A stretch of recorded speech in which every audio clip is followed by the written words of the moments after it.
But our people also talk about some of our people going far north. And when they say they went north, and some of them tried to be persuaded to return, but they kept journeying north.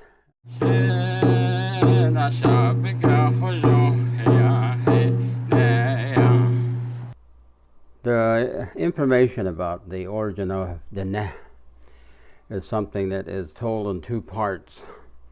There's the one story that is the spiritual creation, and then the actual information about our people after they were placed on the surface of Mother Earth. And it is that our Neh, we talk about coming from the direction east and coming across a flatland and into the where the mountains are, which would probably be the Rocky Mountain present day. And there's a place that's called To'osnautne, which means where the waters cross, or where the waters flow in different direction. So in the story, that would probably be the Continental Divide. And they named that place To'osnautne, up north of present-day Gunnison, Colorado.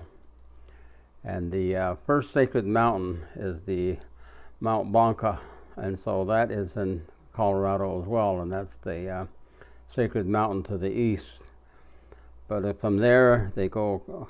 The stories talk about going across the going into the mountains and beyond the mountains, so it would bring us out into the present-day Colorado Plateau.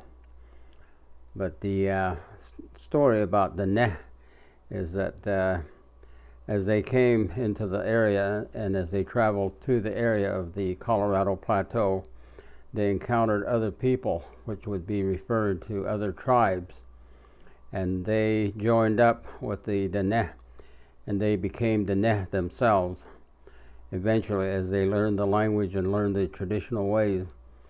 But the very first people that in our oral history that we refer to as the Neh are the Towering House people. And then thereafter you get the Chechikin and Quintachini. These are Pueblo type people, or the cliff dwellers. So it is easy to understand that the very first the Neh were people that lived in the dwellings that were built into the cliffs, and that other people that lived in those particular type of structures eventually became the Neh. So from all over the Southwest, there were many different people that lived, but many of them became the Neh themselves as they became a clan group among our Neh.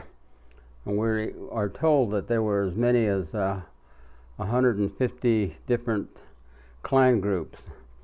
And however, many of them are gone now. When they don't reproduce women in the clan, then the clan system dies of that particular clan. Now there's all kinds of them of clans that are no more, but the present day we have a Salt clan. Now as far as we're hearing is that there are no more women that are of the Salt clan, and so the Salt clan will probably be the next one that goes extinct. But it is that's the way it's been happening. But there is also a time when they refer to it as running from the dying and running from death. And in that time period, Annabakenahunzod is what they call it. That's when hundreds of thousands of the Neh perished almost overnight, or in this very short period of time, and there were no more. But the other story about the Neh is that the various groups and various clans left at certain times in the history of the Neh while they were in the Southwest. At present day, we have stories of why the division took place. We have a ceremony that we call Shishije, and we have another name that we use to apply to one of the tribes, Shishije. And those are the Apache people, or one band of the Apache people. And they speak the same dialect in many ways as the Neh, but it's a little faster than the way we speak it.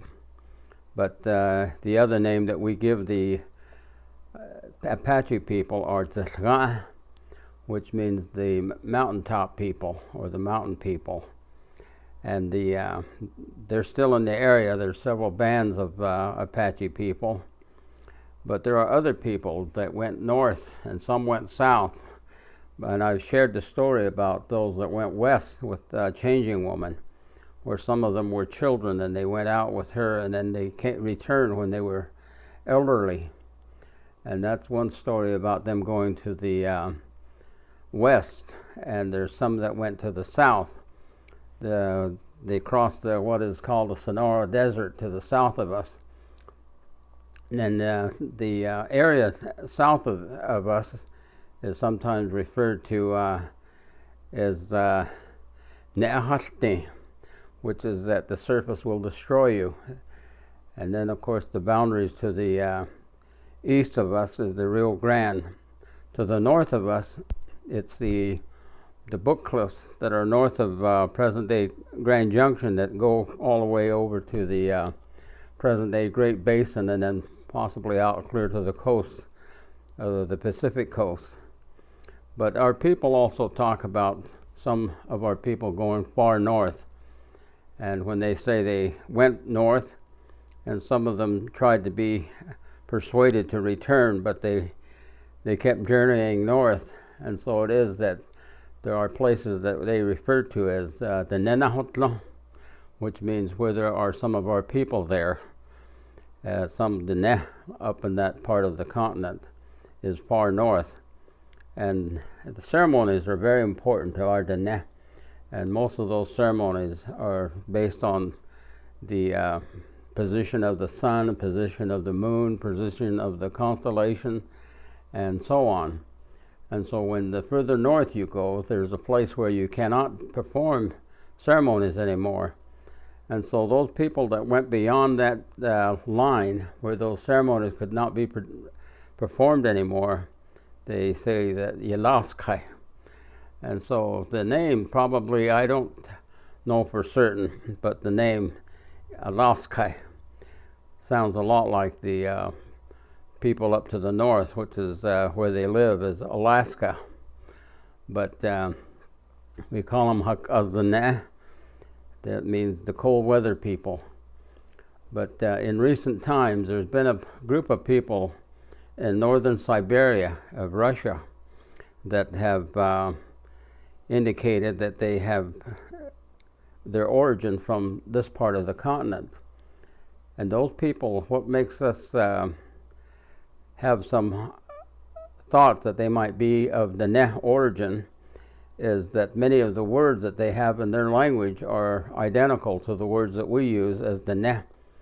And the other thing is that they are, their children are born with the same birthmark that our children are born with. And that's the little bruise that at birth is present on the Neh babies. And after a few weeks or a month or so, that bruise vanishes. For a long time, there was hospital people, that nurses and doctors that were not Navajo thought that the children were being abused, and they would have that bruise on their tailbone. But it is a birthmark, and those people in northern Siberia, their children are born with that same birthmark. And so it is that the Neh have moved and gone to different parts of the continent, and even into the islands of the sea. And when we talk about the people that went to the west, when those people returned, they says Zataton, which means where the exploding mountain created land areas, or where there was wide plains open that had no end.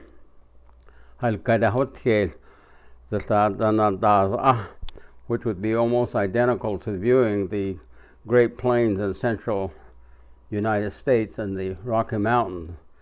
But those are the stories in that are told by our people.